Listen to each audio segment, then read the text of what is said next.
Click Gcash app.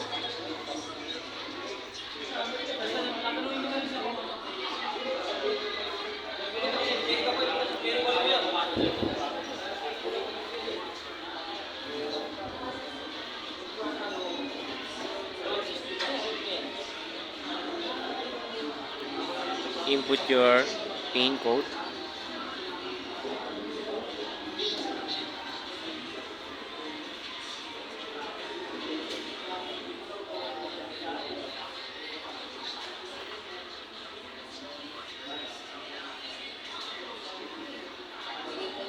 Click remind me later.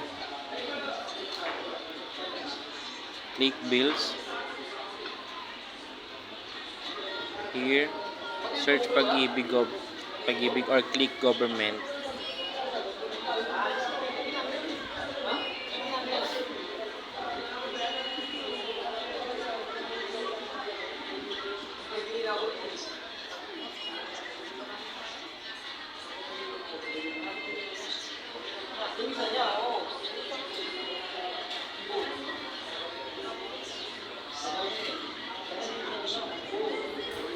Click Pag-ibig.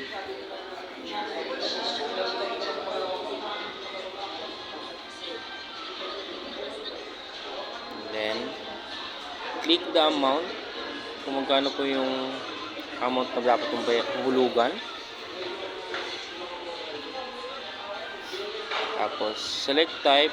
Click modified Pag-ibig to savings.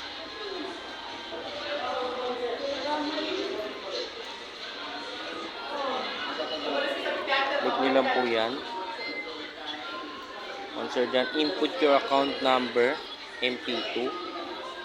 12 to 20 digit po yun.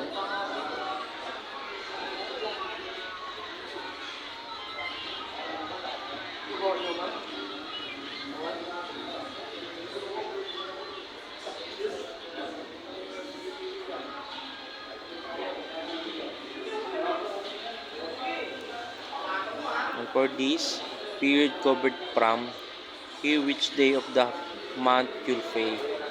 Ito po kung kailan nung una nyong huhulugan. Sample like this po. July 20 to 2026. Ayan po yung from.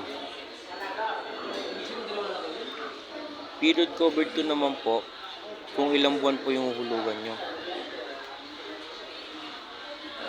Katulad po niyan, 3 months.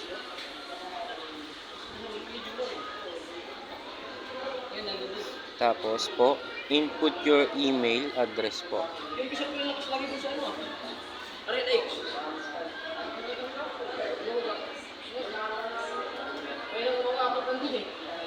Click next po.